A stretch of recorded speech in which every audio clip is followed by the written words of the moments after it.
नमस्कार. मी डॉक्टर राम नाईक. आज आपण फार्म अकाउंटिंगमधील 7वा प्रॉब्लेम बघणार आहोत. तर यासाठी आपण प्रॉब्लेमकडे जाऊया. हा प्रॉब्लेम आहे. तर या प्रॉब्लेममध्ये आपण 6व्या प्रॉब्लेममध्ये बघितल्याप्रमाणेच आपल्याला क्रॉप अकाउंट तयार करायचं आहे, लाईव्हस्टॉक अकाउंट तयार करायचं आहे, प्रॉफिट अँड लॉस अकाउंट तयार करायचं आहे आणि बॅलन्स शीट तयार करायचं आहे. मात्र याच्यामध्ये पर्टिक्युलर्स भरपूर दिलेले आहेत. त्याशिवाय ट्रायल बॅलन्समध्ये ॲडिशनल इन्फॉर्मेशन जे आहेत तेही दिलेले आहेत.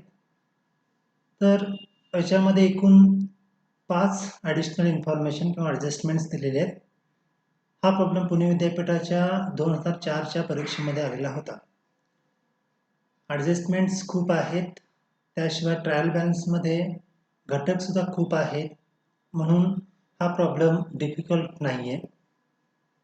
हा प्रॉब्लेमसुद्धा अतिशय सोपा असा आहे. तर आपण स्टेप बाय स्टेप हा प्रॉब्लेम सॉल्व्ह करणार आहोत. आणि यासाठी इथं मी त्याचा म्हणजे जे अकाउंट विचारलेत ते सर्व अकाउंट तयार करून ठेवलेलं आहे. तर क्रॉप अँड लाईव्हस्टॉक अकाउंट आहे, प्रॉफिट अँड लॉस अकाउंट आहे आणि बॅलन्स शीट. कारण हे आपल्याला या ठिकाणी विचारलेले आहे. बघा, from the following trial balance of Sandhya farm prepare crop account, livestock account, profit and loss account for the year ended 31st March 2020 and balance sheet as on that date. हे जे अकाउंट्स आहेत ते इथं तयार करून घेतलेले आहेत. आता हा प्रॉब्लेम व्यवस्थित वाचून घेऊया.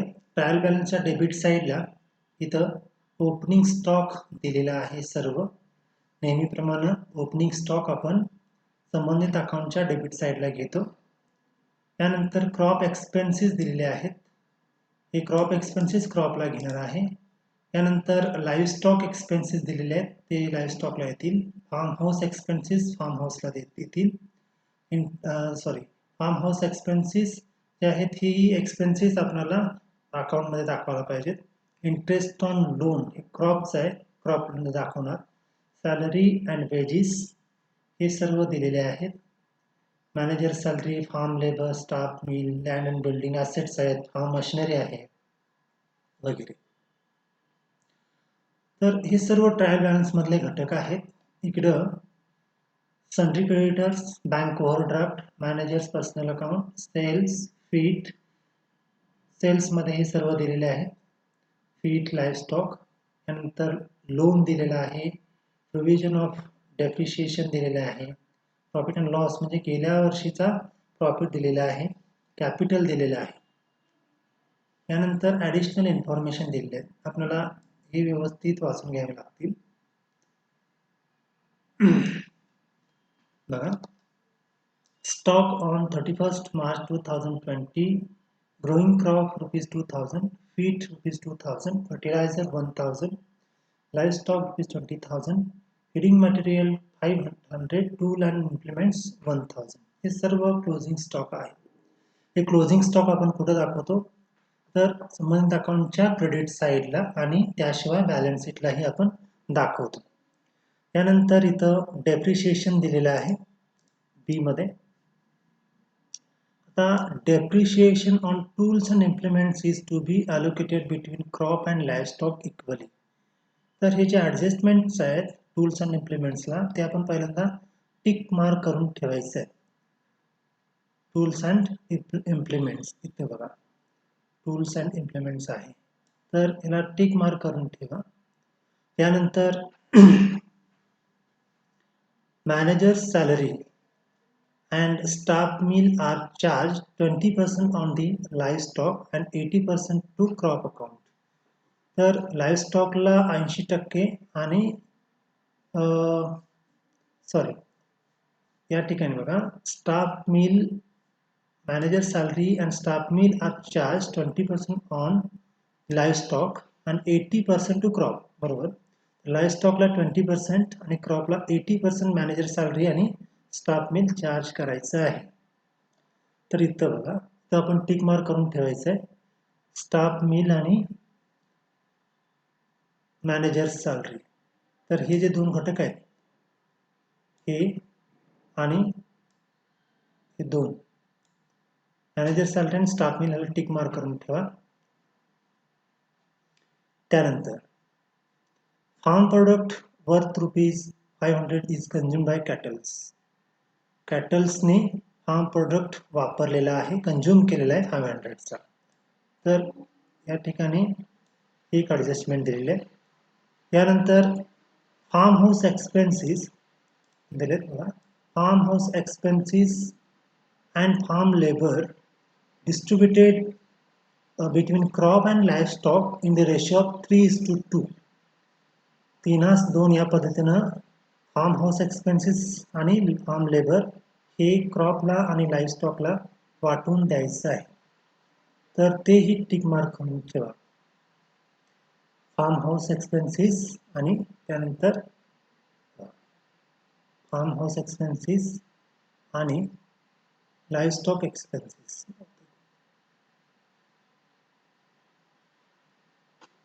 आणि लेबर, फार्म हाऊस एक्सपेन्सेस झालं आणि हा एक घटक फार्म लेबर, हे दोन टिक मार्क पुन्हा या ठिकाणी करून ठेवायचं आहे.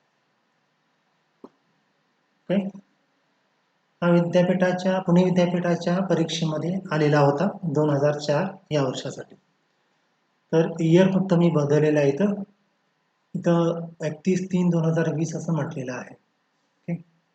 तर आपण हा प्रॉब्लेम स्टेप बाय स्टेप या ठिकाणी सॉल्व्ह करणार आहोत. सर्वात अगोदर आपण अकाउंट बघूया. तर अकाउंट तयार करून ठेवलेलं आहे. Crop and livestock account for the year ended 31 March 2020. इथं profit and loss account for the year ended 31 March 2020. आणि शेवटी balance sheet as on 31 March 2020. तर हे सर्व इथं तयार करून ठेवलेले आहे. आता पहिल्यांदा ट्रायल बॅलन्समध्ये ओपनिंग स्टॉक आहे. ओपनिंग स्टॉक कुठं घेतो, तर आपण संबंधित अकाउंटच्या डेबिट साईडला घ्यायला पाहिजे. तर या ठिकाणी टू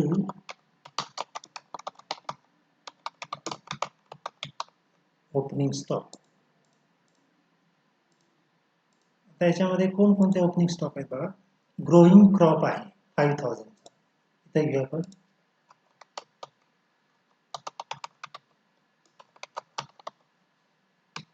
क्रॉपमध्ये येणार 5000.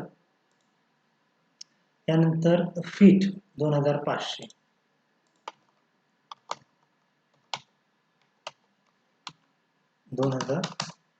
क्रॉपमध्येच येणार.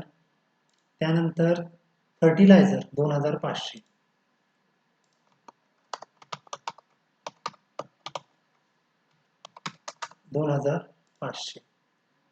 त्यानंतर लाईव्ह स्टॉक 12500.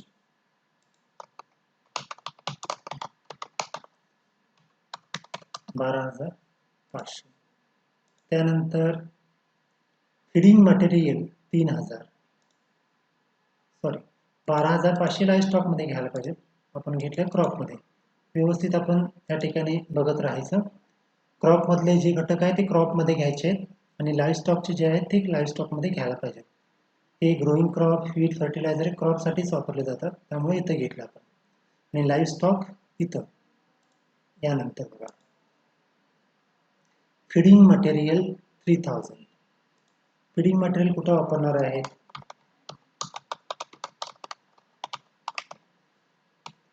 इथंच वापरणार आहे. बरोबर. Feeding material 3000. यानंतर क्रॉप एक्सपेन्सेस. इथं क्रॉप एक्सपेन्सेस कुठे येणार,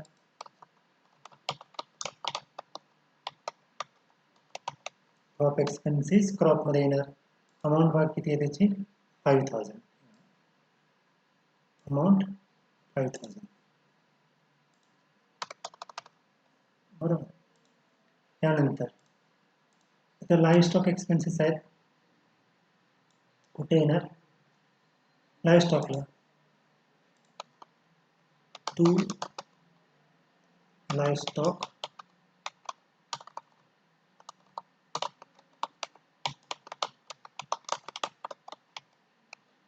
एक्सपेन्सेस 14,150. 14,150. तर टू क्रॉप एक्सपेन्सेस आणि हे जे आहेत हे सर्व ओपनिंग स्टॉक आहेत, बरोबर. त्यानंतर फार्म हाऊस एक्सपेन्सेस, याच्यावरती एक ॲडजस्टमेंट आपण बघितलेला आहे. फार्म हाऊस एक्सपेन्सेस बघा, हा जो घटक आहे हे टिक मार्क करून ठेवलेला आपण. फार्म हाऊस एक्सपेन्सेस काय बघा, हे बघा,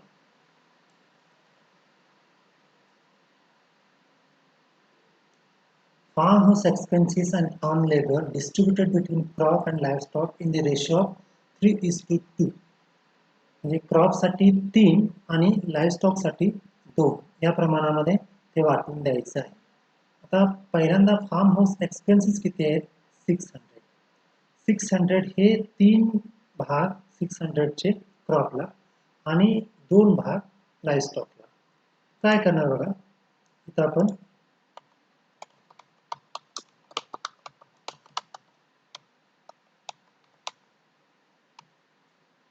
एकूण अमाऊंट किती आहेत बघायचं आपण. अमाऊंट किती आहेत तर 600 आहेत, बरोबर.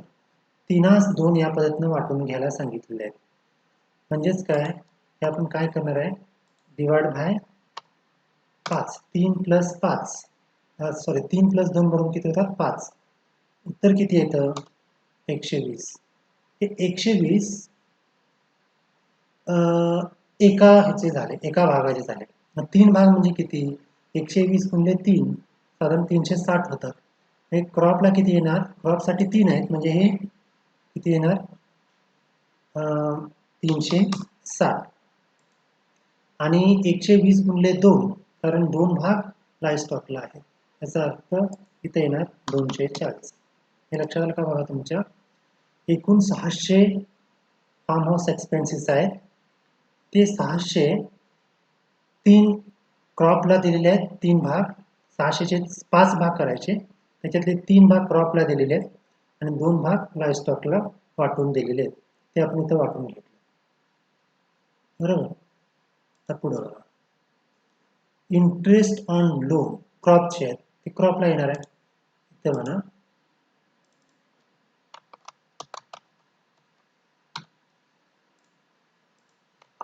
To interest on loan crop आहे, क्रॉपचा आहे त्यामुळे क्रॉपमध्ये घेऊया आपण. किती आहे बघा? 2000. ओके. यानंतर सॅलरीज अँड वेजेस तुम्हाला दिलेले आहेत. आता मॅनेजर सॅलरी जी आहे 3000, त्याच्यावरती एक ॲडजस्टमेंट आहे. हे बघा इथं manager salary and staff meal are charge 20% on लाईव्हस्टॉक आणि 80% टू क्रॉप अकाउंट. म्हणजे 80% क्रॉपला आणि 20% लाईव्हस्टॉकला. पहिल्यांदा मॅनेजर सॅलरी आणि स्टाफ मिल हे आपण टिक मार्क करून घेतलेलं आहे अगोदरच. तर आता पहिल्यांदा मॅनेजर सॅलरी बघूया. 80% क्रॉपला आणि 20% लाईव्हस्टॉकला. तर इथं घेऊया आपण टू मॅनेजर्स सॅलरी. एकूण किती आहेत? 3000 आहेत, बरोबर आहे का? बघा इथं एकूण किती आहेत? 3000. आणि काय सांगितले त्यांनी? 20% लाईव्हस्टॉकला आणि 80% क्रॉपला. मॅनेजर सॅलरी 20% लाईव्हस्टॉक आणि 80% क्रॉपला. याचा अर्थ ह्याचे एकूण 80 प्लस 20 किती भाग होणार? 100. म्हणजे याचा अर्थ 30 एक युनिटचे झाले, असे 80 युनिट म्हणजे साधारण किती होणार? 2400. तुम्ही गुणाकार करून बघू शकता, 2400 होतात. आणि मग बाकी शिल्लक जे आहेत ते लाईव्हस्टॉकला किती असणार? 600. तुम्ही हे चेक करून बघा. कॅल्क्युलेटरमध्ये काय करा, 3000 भागिले 100 करा आणि जी रक्कम येते 30 त्याला गुणिले 80 करा म्हणजे हे उत्तर तुम्हाला मिळेल. त्यानंतर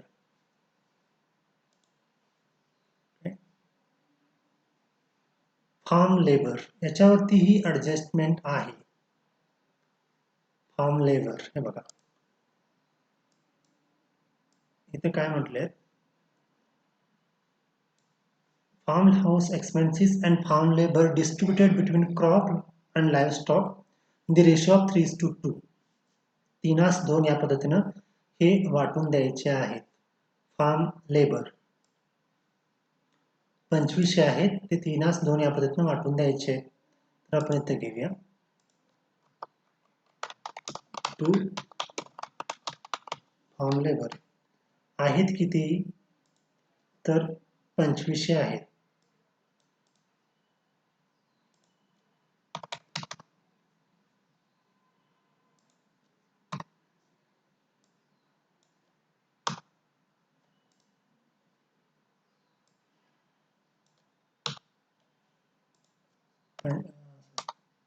एकूण 2500 काय आहेत, फार्म लेबर आहेत आणि ते डिस्ट्रीब्यूट कसे करायचे आहेत, तर 3:2 म्हणजेच 5 म्हणजे 500 झाले. तर 3 क्रॉपला म्हणजे 1500 आणि 2 लाईव्ह स्टॉकला म्हणजे 1000. काय केलं आपण 2500 भागिले 5 केलं बरोबर. 2500 भागिले 5 केल्यानंतर उत्तर किती आलं 500. या 500 ला गुणले 3 केलं की 1500 आले आणि 500 ला गुणले 2 केलं 1000. कारण त्यांनी काय सांगितलेलं आहे, तर इथं बघा farm labour distributed between crop and livestock in the ratio of 3:2. 3:2 या पद्धतीनं वाटून द्यायचं आहे. त्यामुळं आपण ते वाटून दिलं. त्यानंतर आता पुढं बघा स्टाफ मिल. स्टाफ मिल 250 आहे आणि याच्यावरती ही ॲडजस्टमेंट आहे. Staff meal are charge 20% on live stock and 80% to crop account. म्हणजे क्रॉपला 80% आणि पुन्हा लाईव्ह स्टॉकला 20%.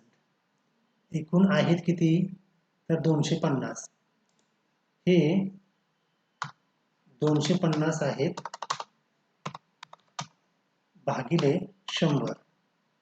80 प्लस 20 100 किती झाले 2.5. 2.5 गुणिले 80 करा बघूया.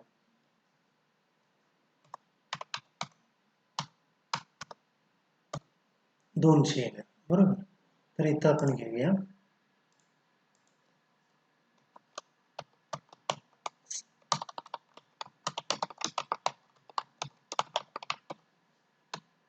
दोनशे आणि 2.5 गुणिले 20 करा. 2.5 गुणिले 20 बघा जे तुम्हाला लक्षात येईल 50. तर अशा पद्धतीनं हे आपण डिस्ट्रीब्यूट करू शकतो. स्टाफ मिल झालं. आता land and building. Land and building आहे हे किती आहे 1,05,000. हे ॲसेट आहे त्यामुळे आपण ॲसेट साईडला घेऊया. इथे घेऊया land and building 1,05,000. Farm machinery. Farm machinery सुद्धा ॲसेट आहे पण याच्यावरती एक ॲडजस्टमेंट आहे.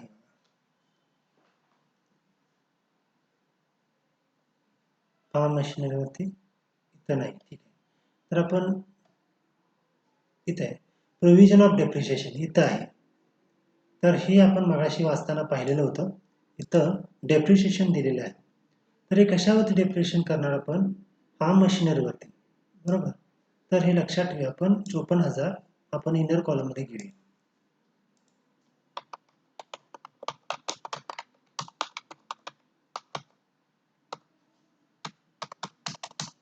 फार्म मशिनरी 54,000 इथं घेतलं. त्यानंतर सन्ड्री डेटर्स हे कुठे येणार आहेत असेटला येणार आहेत.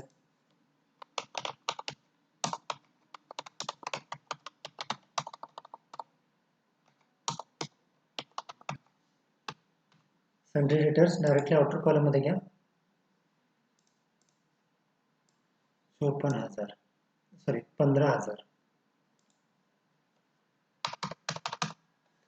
त्यानंतर बघा कॅश इन हँड 13,000.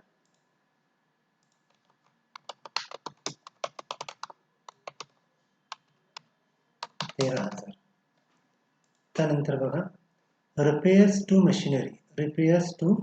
मशिनरी हे कुठे येणार आहेत?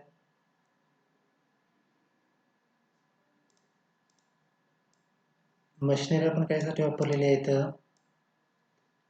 तर क्रॉपला, म्हणून ते क्रॉपला येणार आहेत.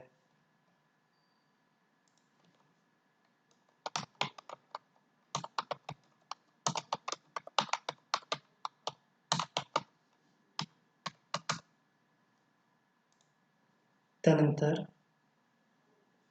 Tools and implements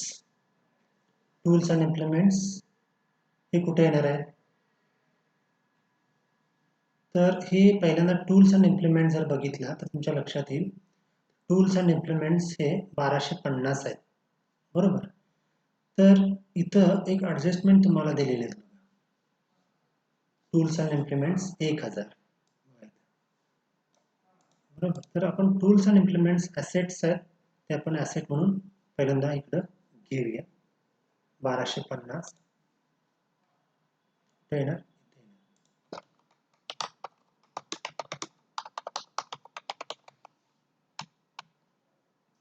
inner column मध्ये घ्या 1250. त्यानंतर ऑफिस एक्सपेन्सेस याच्यावरती ॲडजस्टमेंट आहे.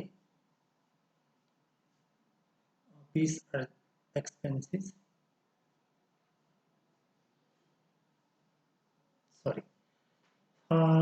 तर ऑफिस एक्सपेन्सेस वरती ॲडजस्टमेंट नाही आहे. ऑफिस एक्सपेन्सेस 2000 आहेत. ते कुठे येणार? प्रॉफिट अँड लॉस अकाउंटच्या डेबिटला.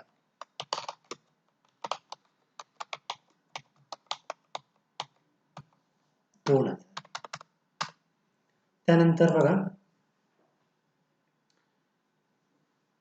Live stock purchases 6250.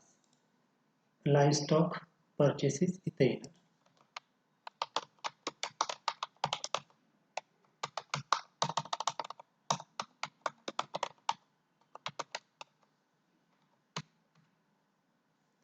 Live stock purchases 6250 live stock मध्ये आपण घेतोय. ओके.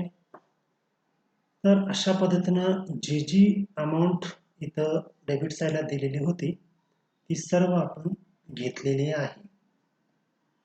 आता क्रेडिट साईडला बघा सन्ड्री क्रेडिटर्स तुम्हाला दिलेले आहेत 7500 चे. तर आपण सर्वात अगोदर काय घेतो? कॅपिटल घेतो. पहिल्यांदा कॅपिटल घेऊया किंवा इथं थोडी जागा ठेवूया आणि इथे घेऊया.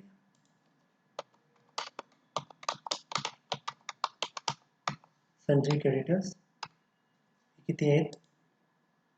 7500. त्यानंतर बघा बँक ओव्हरड्राफ्ट आहेत 1500.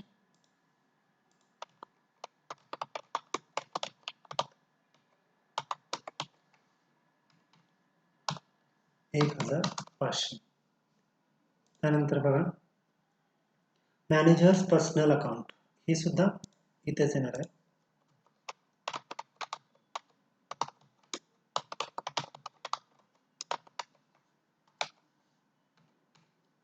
मॅनेजर्स पर्सनल अकाउंट किती अमाऊंट आहे बघा 1000. त्यानंतर आता इथं सेल्स दिलेले आहे. सेल्स कुठे येणार आहेत? तर संबंधित अकाउंटच्या क्रेडिट साईडला इथं येणार आहेत. आता आपण टू लिहायचं विसरलो. आता इकडे बाय सेल्स आपण बोल्ड करूया. त्यानंतर फीट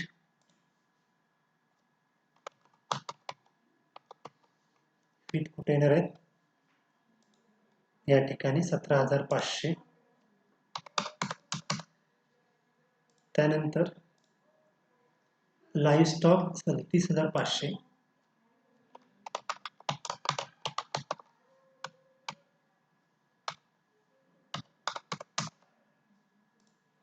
त्यानंतर लोन 30,000 आहेत. लोन इथं येणार आहे क्रेडिट साईडला, सॉरी लायबिलिटी साईडला 30,000. त्यानंतर प्रोव्हिजन फॉर डेप्रिशिएशन, हे डेप्रिशिएशन आपण लँडवरती चार्ज करू शकत नाही, पण असेट बघितलं मशिनरीवरती चार्ज करायचे 15,000. तर आपण इथं घेऊया लेस डेप्रिशिएशन 15,000. तर आता या ठिकाणी बेरीज किती येईल? सॉरी बाकी 39,000. हे 39,000 झाले फार्म मशिनरीची अमाऊंट. त्यानंतर profit and loss account. Profit and loss account इथे येणार आहे. पहिल्यांदा इथं कॅपिटल अँड प्रिव्हियस प्रॉफिट, हे किती आहेत बघा. गेल्या वर्षीचा प्रॉफिट आहे तो 5,000चा, बरोबर आहे का? प्रॉफिट अँड लॉस अकाउंटच्या हा जो प्रॉफिट आहे तो इथं घेतला गेल्या वर्षीचा. आणि त्यानंतर कॅपिटल, शेवटला कॅपिटल आहे 1,35,000. ते घे आपण 1,35,000. याच्यामध्ये जे जे दिलेले होते घटक ते आपण पूर्ण घेतलेले आहेत. नंतर पुढं ॲडिशनल इन्फॉर्मेशन बघा. इथं क्लोजिंग स्टॉक दिलेला आहे. तर 31/3/2020चा स्टॉक म्हणजे क्लोजिंग स्टॉक. Growing crop 2,000. तर आपण घेऊया इथं बाय क्लोजिंग स्टॉक.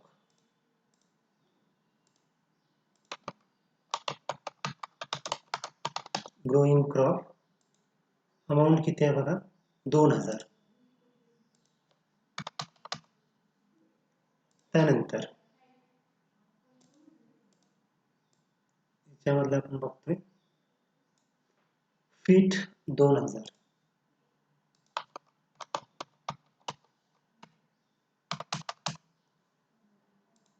त्यानंतर फर्टिलायझर 1,000.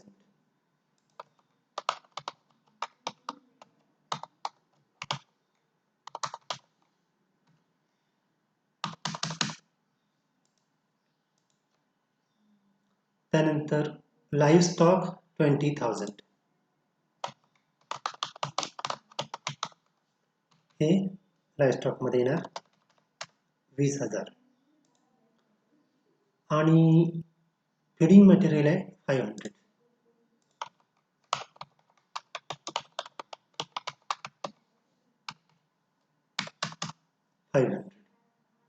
आता टूल्स अँड इम्प्लिमेंट्स तुम्हाला दिलेले आहेत 1,000. आणि इथं काय म्हटलेत बघा 1,000. आणि बघा इथं याच्यामध्ये टूल्स अँड इम्प्लिमेंट्स 1,000. आणि इथं काय म्हटलेत टूल्स अँड इम्प्लिमेंट्स 1,250. तर हा जो डिफरन्स आहे तो डिफरन्स म्हणजेच काय डेप्रिशिएशन. 1,250 सुरुवातीला होते, आता शेवटी राहिलेत 1,000, म्हणजे 250चं डेप्रिशिएशन झालेलं आहे. त्याच्याच वरती पुढची ॲडजस्टमेंट आहे बघा. हे depreciation on tools and implements is to be allocated between crop and livestock equally. म्हणजे लाईव्हस्टॉकला आणि क्रॉपला इक्वली ते डिस्ट्रीब्यूट करायचे आहेत. डेप्रिशिएशन कसं करणार आपण इथं? तर बघा आपण इथं टूल्स अँड इम्प्लिमेंट्स घेतले आहेत 1,250. लेस डेप्रिशिएशन किती आहे ते आपण काढूया. पण शेवटला अमाऊंट किती आहे 1000, म्हणजे शिल्लक किती राहिले तर 250. 1250 मधून 250 लेस झाले, शिल्लक राहिले 1000. ही अमाऊंट आपल्याला दिलेली आहे क्लोजिंग स्टॉक म्हणून. बघा इथं क्लोजिंग स्टॉक मधून ही अमाऊंट दिलेली आहे. याचा अर्थ हा डेप्रिशिएशन किती आला 250 रुपयाचा. तर हे जे डेप्रिशिएशन आहे ते इक्वली डिस्ट्रीब्यूट करायचं आहे. इथं आपण घेऊया to depreciation on tools and implements 250 आहेत. हे डिस्ट्रीब्यूट करा. 250 भागिले 2 केला तर उत्तर येईल 125. 125 125 दोघांनाही समान वाटून द्यायचं आहे. तर आपण ही ॲडजस्टमेंट बघितली आणि ही ॲडजस्टमेंट ही बघितली. आता क्लोजिंग स्टॉक जे आहेत ते आपण इथेही घ्यायला पाहिजेत. बॅलन्स शीटला आहे तर इथं आपण घेऊया. बाय क्लोजिंग स्टॉक कोणकोणते आहेत ते हे सर्व आहेत. सर्व आपण इकडे घेणार आहे.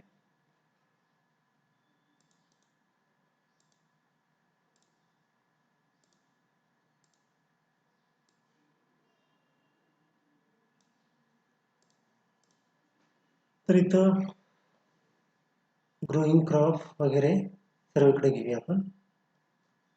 पहिल्यांदा ग्रोइंग क्रॉप किती आहे 2000.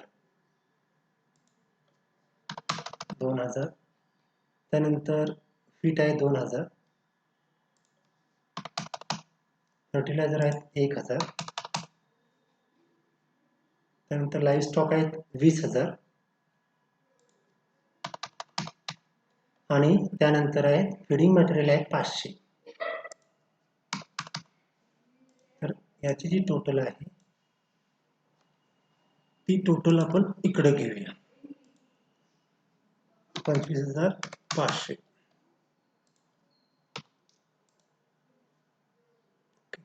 क्लोजिंग स्टॉक इथेही घेतलेला आहे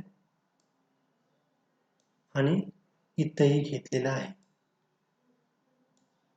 ओके, ॲडजस्टमेंटमध्ये जी दिलेली होती ही क्लोजिंग स्टॉक आपण 2 एंट्री केल्या त्याच्या, एक फार्म अकाउंटिंगला आणि दुसरं बॅलन्स शीटला. डेप्रिशिएशन सुद्धा चार्ज केलेलं आहे आपण टूल्स अँड इम्प्लिमेंट्स. ते कुठे घेतलं तरी टूल्समध्ये डेप्रिशिएशन झाले 250 आणि ते डिस्ट्रीब्यूट केलं 125 125 फार्म अकाउंटिंगमध्ये.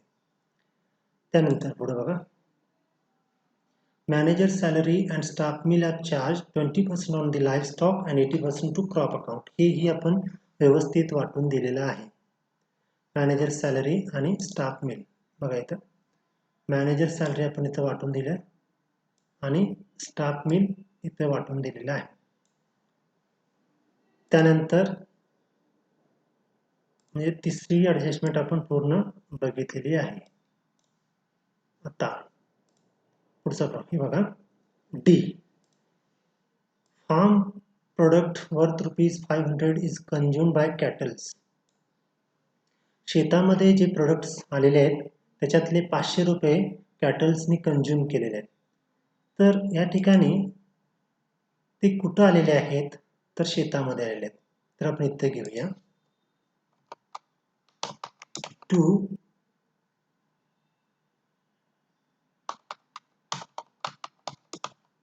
लाईव्ह स्टॉक 500 क्रॉपला दाखवणार, कारण हे क्रॉपचं उत्पन्न आहे. कुणी यूज केलं तर लाईव्ह स्टॉक, म्हणून इथं आपण काय करणार टू क्रॉप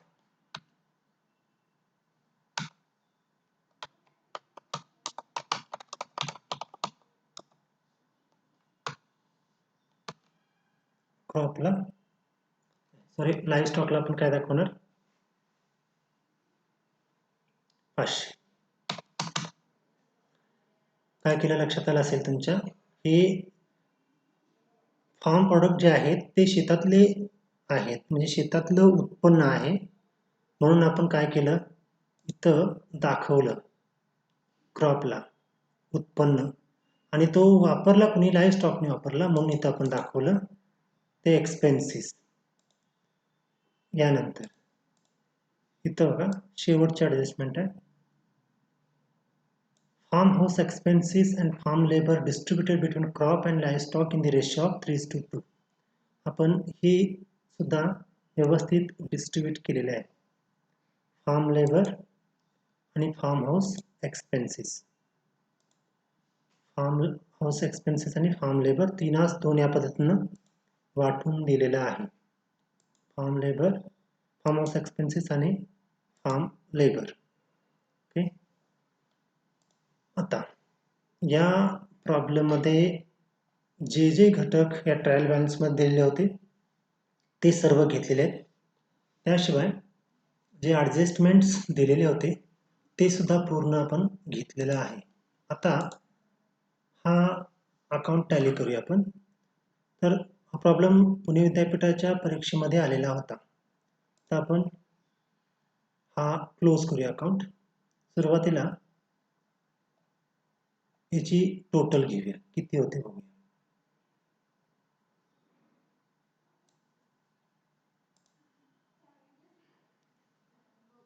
तर क्रॉपची टोटल आली 23,000 आणि लाईव्ह स्टॉकची आली 58,000. ही टोटल आहे. त्यानंतर किती डिफरन्स आहे ते बघूया आपण.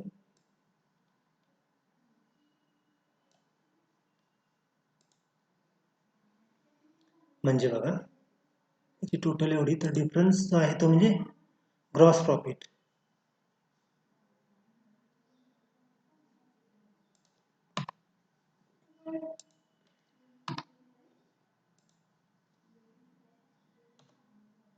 $915 हा डिफरन्स आला क्रॉपचा.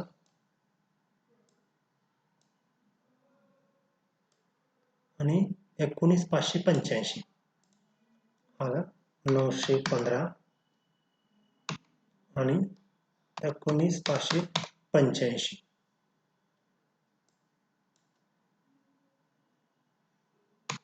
हा डिफरन्स आहे. तुम्ही कॅल्क्युलेटरवरून त्याचे कॅल्क्युलेशन करून बघा. टू ग्रॉस प्रॉफिट, हा ग्रॉस प्रॉफिट आहे. तो आपण कुठं घेतो, तर इकडे घेतो.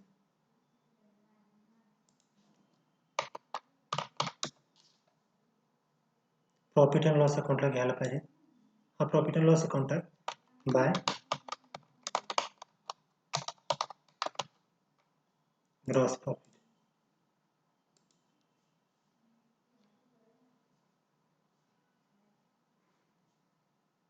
तर प्रॉफिट काय बघा, क्रॉपचा आहे 915,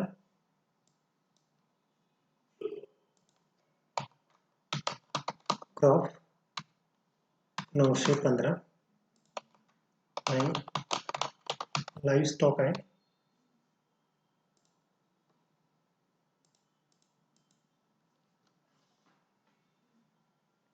19,585.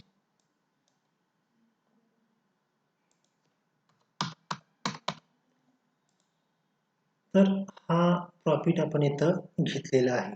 आता नेट प्रॉफिट काढून घेऊया.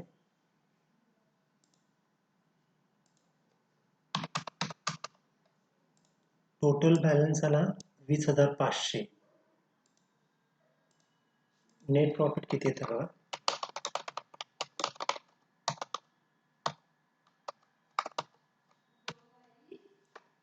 तर 20,500 वजा 2,000 18,500 हा झाला नेट प्रॉफिट. याचा डिफरन्स काढल्यानंतर लक्षात येईल तुमच्या.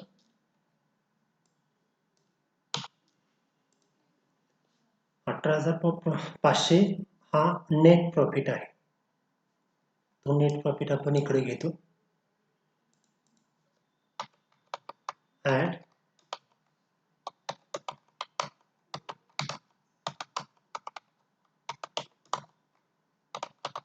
Current year profit 18,500. 18,500 इथं आपण घेतलेलं आहे.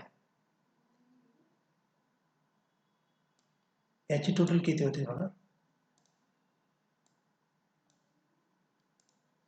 1,58,500 इकडे घेऊया आपण. 1,58,500 वॉटर कॉलम मध्ये ची रक्कम घेतली.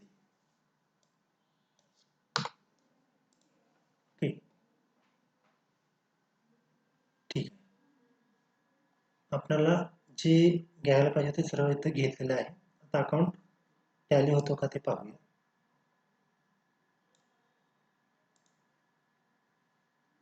96,000 आणि 1,98,500 याची टोटल आली.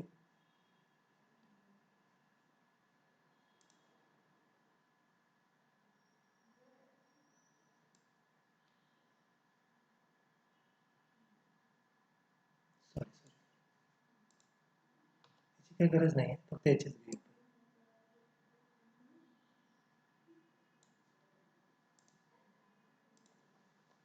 1,98,500 बॅलन्स शीट याची टोटल दोन्ही ठिकाणी 1,98,500 आलेली. तर अशा पद्धतीनं हा प्रॉब्लेम सॉल्व करता येऊ शकतो. तुमच्या लक्षात आलं असेल की का डिफिकल्ट हा प्रॉब्लेम नाही आहे.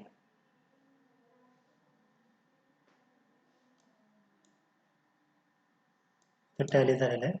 ओके, तर पुढच्या लेक्चरमध्ये आपण पुढचा प्रॉब्लेम बघूया.